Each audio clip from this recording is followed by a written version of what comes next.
खुद ही को कर बुलंद इतना कि हर तकदीर से पहले खुदा बंदे से खुद पूछे बता तेरी रजा क्या है। नमस्कार, मैं Shambhu Kumar, teacher and mentor S1 study hacker आप लोगों के लिए लेकर के आया है अच्छा पाठ्यक्रम 2021-22 जो कि आगामी दिसंबर में होने वाली 10वीं क्लास की परीक्षा निर्धारित की गई है। उसमें जो व्याकरण बुक से चैप्टर्स कवर किए जाएंगे उसको मैं आज यहाँ पर मेंशन करने जा रहा हूँ, तो बने रहिए। 2 मिनट काफ़ी है इसमें बताने के लिए। और आज की वीडियो में मैं आप लोगों को बताऊंगा क्रियाभेद। क्रियाभेद में आप लोगों को पढ़ना पड़ेगा सकर्मक और अकर्मक। सकर्मक क्रिया और अकर्मक क्रिया क्या है इसके बारे में हम लोग जानेंगे। उसके बाद बहुत सारी चीज़ों को हम मेंशन करेंगे, जैसे कि यहाँ पर आप बोर्ड में देख पा रहे हैं अनेकार्थी, समास, वाक्य भेद या व्यय और वाच्य। ये नवंबर दिसंबर के एग्जाम में जो पूछे जाएंगे आप लोगों को। हालांकि नवंबर चल रहा है, दिसंबर में एग्जाम है और इस एग्जाम में आप लोगों को सिर्फ ये 6 चैप्टर को ही कवर करना है। बाकी आने वाले एग्जाम्स के लिए मैं फिर से सिलेबस आप लोगों को प्रोवाइड करवाऊंगा। तत्काल हम हिंदी का जो सिलेबस है, हिंदी व्याकरण का सिलेबस है, उसको मैं यहाँ पर कवर करने जा रहा हूँ, तो बने रहिए। मैं 2 मिनट में क्रियाभेद, आक्रामक और सकर्मक को क्लियर कर दूँ, साथ ही आपको याद हो जाएगा। मैं ऐसा रामबाण देने जा रहा हूँ कि आपको साथ ही साथ हो जाएगा। तो देखिए यहाँ पर बने रहिए, देखते हैं सकर्मक और आक्रामक क्या है। जैसा कि यहाँ पर आप देख पा रहे हैं क्रियाभेद। क्रिया के 2 भेद होते हैं, अक्रमक और सकर्मक। अब क्रिया क्या है, कर्म क्या है, कर्ता क्या है, जिन बच्चों को ये पता ना हो तो आप थोड़ा सा हम यहीं पर आप लोगों को बता देना चाहते हैं कि देखिए कर्ता क्या है, जिसके द्वारा काम किया जाए या जिसके माध्यम से काम हो रहा हो। जैसे राम आम खाता है तो आम किसके द्वारा खाया जा रहा है, राम के द्वारा खाया जा रहा है, तो राम ही काम कर रहा है। इसका मतलब कर्ता कौन हो गया, राम हो गया। कर्म किसे कहते हैं, क्रिया का फल जिसके ऊपर पड़े। जैसे राम खाने का काम तो कर रहा है, खाना एक प्रकार का क्या है, क्रिया है, तो क्रिया का फल किस पर पड़ रहा है, याम। हम पूछेंगे राम क्या खा रहा है, तो याम खा रहा है, तो क्रिया का फल डायरेक्ट कर्म पर पड़ रहा है, तो ये कर्म हो गया।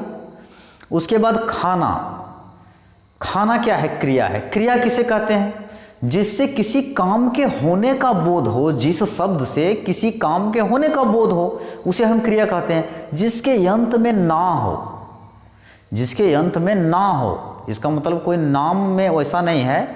जैसे खाना, पीना, उठना, बैठना, चलना, बोलना, हंसना, मरना, जीना, सबके लास्ट में ना है। इसका मतलब आप ये नहीं बोल दीजिएगा महीना। महीना कोई क्रिया है नहीं। आपको समझने के लिए हम बता रहे हैं कि मुख्य क्रिया में ना जरूर लगा हुआ रहता है। आना, जाना, खाना, पीना, सब में ना लगा हुआ है। तो क्रिया क्या है, किसी काम के होने का बोध हो, जिस शब्द से किसी काम के होने का बोध हो उसे हम क्रिया कहते हैं। जिन क्रियाओं का कर्म फल कर्म पर ना पड़कर, अब आपको पता चल गया होगा। जैसे देखिए गाय घास चरती है, चरना क्या है, क्रिया है, घास क्या है, कर्म है। तो कर्म पर ना पढ़कर सीधे कर्ता पर पड़ता है, उन्हें आक्रामक क्रिया कहते हैं। जैसे कि सीता नहाती है, यहां पर आप देख पा रहे हैं सीता नहाती है। अब एक चीज बताइए, यहां पर कर्म है क्या, नहाती है, कुछ पता चल रहा है नहीं ना, तो यहां कर्म है ही नहीं। इसका मतलब ये आक्रामक क्रिया है। जहां कर्म रहे, चाहे वह दिख रहा हो या छुपा रहे, कोई फर्क नहीं पड़ता, कर्म होना चाहिए। इसके लिए मैं आप लोगों को रामबाण देने वाला हूं। आप लोग क्वेश्चन करिएगा, 3 क्वेश्चन करना है।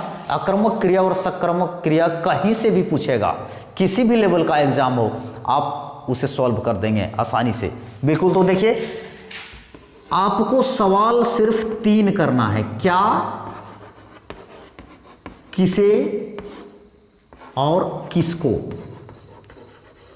ये 3 सवाल किसे करना है, वाक्य से। वाक्य से जो जहां पर जो वाक्य लिखा हुआ रहेगा ना, जैसे यहां पर हम आप लोगों को समझाना चाहते हैं कि सीता नहाती है।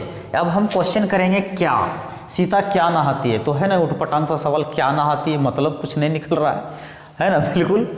अब कहेंगे किसे नहाती है, यहां भी कुछ सेंटेंस फिट नहीं बैठ रहा है। उसके बाद किसको नहाती है, कुछ नहीं बैठ रहा है। इसी तरह से आपको बहुत सारे वाक्य मिलेंगे, बहुत सारी क्रिया मिलेगी, जैसे दौड़ना, सोना। जैसे लिखा हुआ रहेगा सीता सोती है या सो रही है, कहेंगे क्या सो रही है, कोई मतलब नहीं निकलता। सीता दौड़ रही है, क्या दौड़ रही है, कुछ मतलब निकल रहा है। किसको दौड़ रही है, किसे दौड़ रही है, तीनों में से कोई भी क्वेश्चन करोगे, अगर जवाब नहीं मिल रहा है, ध्यान से सुनिए, अगर जवाब नहीं मिल रहा है तो इसका मतलब है वह यह कर्मक क्रिया है। जवाब मिल जाए तो समझ लीजिए सकर्मक क्रिया है। जैसे कि यहाँ पर ये लिखा हुआ है सकर्मक, जिन क्रियाओं का कर्म फल कर्म पर पड़े उन्हें सकर्मक क्रिया कहते हैं। कर्म पर पड़ रहा है, चरने का काम गाय कर रही है, गाय कर्ता हो गई, चरना क्या हो गया, क्रिया, और कर्म ये हो गया।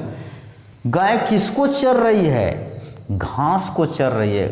देखो जवाब मिल रहा है ना, गाय किसको चर रही है, घास को।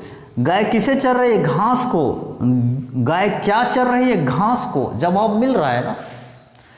अगर न भी लिखा हुआ रहेगा, जैसे देखिए आप लोग सीधे तौर पर यह समझ लिए होंगे कि जिसमें कर्म रहे वह सकर्मक, जिसमें कर्म ना रहे यह कर्मक, लेकिन ऐसा नहीं, गलत है। जैसे हम यहां पर लिख देते हैं गाय चरती है, गाय चरती है। अब ये बताइए ये सेंटेंस जो है ये अकर्मक है कि सकर्मक है? आप सीधे तौर पर कह देंगे कि नहीं ये तो अकर्मक है क्योंकि इसमें ऑब्जेक्ट नहीं है। नहीं नहीं नहीं, बिल्कुल गलत। ये सकर्मक है। क्यों सकर्मक है? क्योंकि जब हम सवाल करेंगे कि क्या, तो जवाब मिल रहा है, भले लिखा हुआ नहीं है, छुपा हुआ तो है। छुपा हुआ भी रहे तो वह सकर्मक क्रिया में ही जाएगा, याद रखिएगा।